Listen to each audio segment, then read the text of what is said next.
Here are 3 language patterns you can use to help people relax during a NLP session, during a therapy session, if you are a hypnotist, a therapist, or somebody who just wants to help people relax and slow down. The very first one, the first language pattern is there's a moment where everybody starts to, and you insert your embedded command about relaxation, feeling slowed down, feeling more appeased. That's because ... So for example, there's a moment where everybody starts to relax deeply. That's because when they have been listening to me for long enough, they start to notice how many things they can change about their old state of anxiety.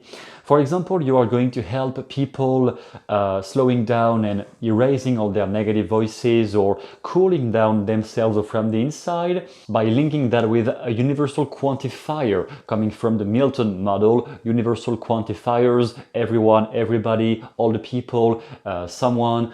All those things will just help the person fit their own version of what is true on your words. When you give words vague enough, words that are unspecified enough, people just have unconsciously to fill in the blanks with their own mental pictures. And this process happens down there. So unless they have been trying to recognize persuasive linguistics, and even then it might not be relevant if the person comes to be helped and the person has been asking for being helped, then he will probably not trick you, not try to block you about, oh, you said an unspecified quantifier.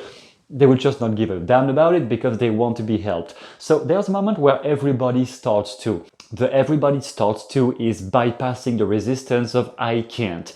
No matter what suggestion you are giving or what solution you are proposing, people, there is a part of their mind always non-stop arguing about, yeah, but this does not apply to me. Everybody think they are unique, that their situation is different, that it is way more complicated for them, whereas in the end, the easiest solutions are quite often, if not all the time, the best ones. So there's a moment where everybody starts to close their eyes and relax deeply. That's because when they have been hearing me talking for long enough, they notice how soothing my voice is or whatever it is. That's because it's just here to give some more energy to the conscious mind. When people's conscious defenses try to find the counter argument or the thing that they want to argue about, when you just give them a logical reason, they shut down. So finishing your sentence by "that's because," you will just give them a resolution, you will just give them a reason to actually obey the suggestion you have given just before. So there's a moment where everybody starts to relax deeply. That's because whenever they have tried to resist for 1 hour already, or whenever they have just been left by their partner because they were too anxious, then they start to realize how easy it is to cool down. Whatever you want to say, it's just a sentence to put on embedded commands, but the idea is to give it that structure because that's because will give a logical reason and will make them stop rationalizing everything you say. Language pattern number 2, if there was one way to relax that you've never used before, what would it look like? Or what would it sound like or feel like, whatever. If there was one way to relax. So you are going to target to clear their mind, to focus on only one thing. Whenever people come to a therapy session or a coaching session, they have a million different thoughts. They are lost into arguments into their own heads and they are battling within themselves with some internal conflict. This phrase is here to recenter their attention on just one thing, which is relaxation, feeling better, feeling more appeased.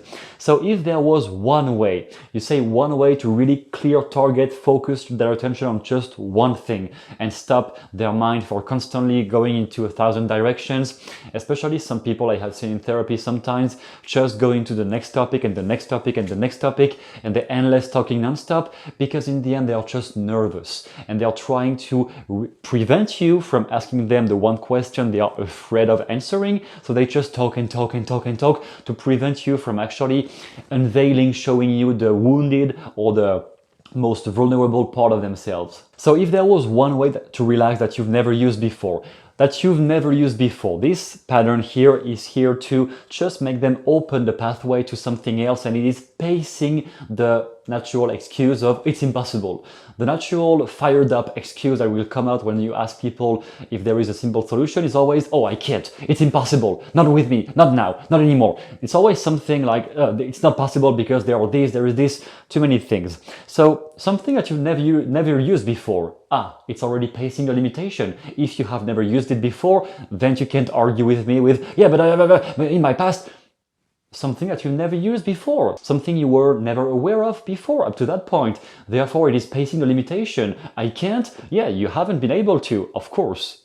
You haven't been able to, and now what can you do about it right now? And you end up with an open-ended question. What would it look like? What would it sound like, feel like, depending on the favorite lead sensory system of the person in front of you. If they are more kinesthetic, you say, what would it feel like? If they are more visual or talk really fast, what would it look like? And if they are more like articulating every word and taking you on every word you say, then they are maybe more auditory. So what would it sound like? By finishing your sentence with an open-ended question, you are also shutting down many excuses and arguments they might have, provided there is enough rapport already built, because you are targeting their conscious mind, their conscious resources on only one thing, which is the question you have just asked. So all the things you have said before this open-ended question is more likely to go unconscious, to bypass all the resistance, because there are too many information overwhelming their conscious mind at the same time. Language pattern number 3. Once the old resistance has faded away, then you could start to, and then you insert any embedded command you want to insert. So for example, once the old resistance has faded away, then you could start to envision how more relaxed you can grow every day from now, anything like that. Once the old resistance has faded away. This language pattern, this phrase is to be used not too early in the session, but once you and your client have already agreed on the fact that the resistance is here.